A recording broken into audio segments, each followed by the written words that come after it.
Hello বন্ধুরা, আজকে আমি আবার আমার এই বদনখানি দেখিয়ে নতুন একটি ব্লগ শুরু করলাম। তো আজ বিকেলে গিয়েছিলাম বাগানে। বাড়িতে ভাল লাগছিল না, তাই মা বললো বাগান থেকে ঘুরে আসি। তাই আমরা দুজনেই বাগানে গিয়েছিলাম, কারণ আমাদের বাগানে নতুন গাছ লাগানো হচ্ছে। অনেকগুলো তেজপাতা গাছ নিয়ে এসেছে বাবা, তো সেগুলোই বাবা বাগানে লাগাচ্ছিল। সেটা দেখতেই আমি আর মা গিয়েছিলাম। আর সঙ্গে আমাদের বাগানে জলও দেওয়া হচ্ছিলো, তো সেই জল দেওয়াও দেখতে গেছিলাম। জল দেওয়া দেখতে তো আমার ভীষণই ভালো লাগে, তোমাদেরকে আমি আগেই বলেছি। সঙ্গে দেখো এই সুন্দর ভিউও তোমাদেরকে ফ্রিতে দেখিয়ে দিচ্ছি। এত সুন্দর চা বাগানের ভিউ তোমরা টাকা খরচ করেও দেখতে পাবে না, আমি তোমাদের ফ্রিতে দেখিয়ে দিচ্ছি। তো আমরা হাঁটতে হাঁটতে চলে আসলাম বাগানে। আর এই যে দূরে দেখো বাবা আর আমাদের বাগানে জল দেওয়ার জন্য একজন আছে, মানে একজন লেবার নেওয়া হয়েছিল। তো দুজন মিলে এখানে চা গাছগুলো চা তেজপাতা গাছগুলো লাগাচ্ছিল। আমরা যেখানে দাঁড়িয়েছিলাম, মানে মা আর আমি যেখানে দাঁড়িয়েছিলাম সেখান থেকে এই জায়গাটা অনেকটাই নিচু। তো অনেক দূর থেকে আমি ভিডিও করেছি, একটু জুম করে তোমাদের দেখানোর চেষ্টা করছিলাম। তো প্রথমে ভেবেছিলাম আমরা যাবো না, তো পরে উপর থেকেই সেজন্য আমরা দেখছিলাম। কিন্তু ওখানে থেকে আর আমরা দাঁড়িয়ে থাকতে পারলাম না। তো মা বললো নিচে যাবে, কিন্তু নিচে যাওয়ার কোনো রাস্তা ছিল না। কিন্তু ওখানে একটা সরু মানে চা বাগানের ভেতরে যে ড্রেনগুলো থাকে, মানে যেগুলো থেকে জল পাসিং হয়, নোংরা ড্রেন নয়, আগেই বলে দিচ্ছি, পরিষ্কার ড্রেন। তো সেগুলো দিয়েই মা আর আমি নিচে যাব। আর তার আগে আমি যেখানে দাঁড়িয়ে আছি সেখান থেকে চারপাশের ভিউ তোমাদের দেখিয়ে দিলাম। আর ওই যে দূরে দেখতে পাচ্ছ ওটা আমাদের বাড়ি। আর আমি যেখানে দাঁড়িয়েছি তার চারপাশে সুন্দর ভিউ তোমাদের দেখিয়ে দিচ্ছি। আর ওই যে ঘরটা, সেটা তো তোমরা আমার অনেক ব্লগেই দেখেছো। এটা আমাদের বাগানের ঘর, যেখানে খাট পাতা রয়েছে। আর সেখানে আমরা রেস্ট করি মাঝে মাঝে এসে, মানে সময়টা কাটাই। আর ওই যে দূরে বাবা গাছ লাগাচ্ছে, তো বাবারও একটা ছোট্ট ক্লিপ নিয়ে নিলাম। আর আকাশ দেখো কত পরিষ্কার। আর যেই ড্রেন দিয়ে নামবো বলেছিলাম, এটা হচ্ছে সেই ড্রেন, এখানে আমি নামছি। এরপর মানে উপরে চাপা গাছগুলো এমনভাবে হয়ে আছে যেন মনে হচ্ছিল সুড়ঙ্গ।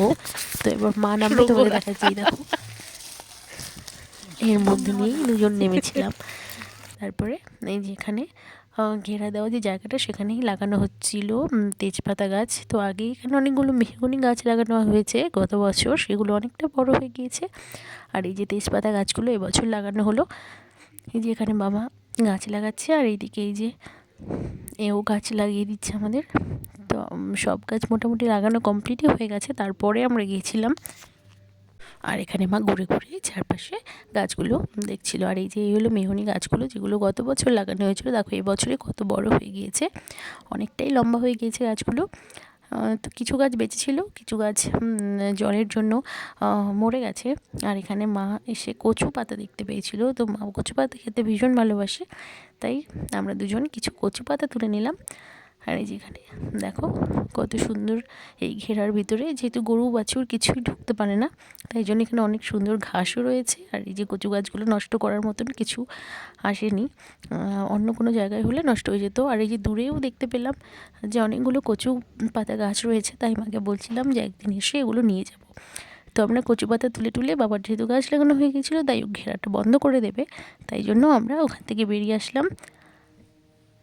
আর এই যে দেখো নদীর পাশে সূর্য, আর তার পাশে চা বাগান, কত সুন্দর ভিউ, ভীষণ ভালো লাগছে দেখতে। এই যে মায়ের হাতে সব কচু পাতাগুলো রয়েছে।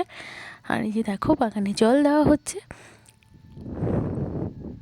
এতক্ষণ দূর থেকে দেখাচ্ছিলাম, এখন সামনে এসে দেখাচ্ছি। এই দেখো কত সুন্দর। কিন্তু এই জল পেরিয়ে আমরা বাড়ি আসতে পারবো না, সেই জন্য বাবা একটু টাইমের জন্য সুইচ অফ করে দিয়েছিল। আর আমরা এই যে বন্ধ করে দিল মেশিন, তাই জন্য আমরা বাড়ি আসবো দেখে। তো এখানে দেখো কত জল হয়ে গিয়েছে। যখন জল দেওয়া হয় তখন প্রচুর জল থাকে, কিন্তু তার কিছুক্ষণ পরে গেলেই দেখবে জায়গাগুলো একদম শুকনো হয়ে গিয়েছে। যেহেতু ঢালু জায়গা, তাই জন্য সব জল আবার নেমে যায়। যে তোমরা সবাই জানো যে চা গাছের গোড়ায় জল জমলে চা গাছ নষ্ট হয়ে যায়। তো দেখো এই যে জলের উপর দিয়ে হাঁটতে বেশ মজাই লাগছিল। আর চা পাতা গাছগুলোতে জল দেওয়ার কারণে দেখো কতটা সবুজ হয়ে গিয়েছে, আর ভীষণ ফ্রেশ লাগছে গাছগুলোকে দেখতে।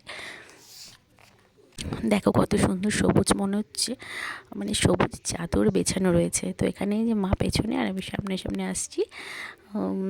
তো এরপর এই যে দেখো আমাদের বেল গাছে কত বেল নিচে হয়েছে। নিচে পড়ে আছে, তো বেলগুলো পাকতেও শুরু করেছে, নিচে অনেক পড়েও ছিল। দেখো কত বেল হয়েছে। আর আমি ভিতরে ঢুকেছিলাম একটু নিচে, তোমাদের ক্যামেরা দিয়ে দেখাচ্ছি। দেখো কত পাকা বেল পড়ে রয়েছে। তো ভীষণ মিষ্টি এগুলো, গাছ পাকা যেহেতু বেল ভীষণ মিষ্টি হয়। তো ভিতরে আর ঢুকলাম না, কারণ ভিতরটা বেশ চা গাছ দিয়ে ভর্তি, ঘন জন্য জামা কাপড় ছিঁড়ে যেতে পারে, সেজন্য ঢোকা হলো না। আর এই যে আমরা বাড়িও চলে এসেছি সামনে মা, আর এই যে আমাদের বাড়ি। ব্যাস এইভাবেই আমি আমার ব্লগটা শেষ করলাম। টাটা।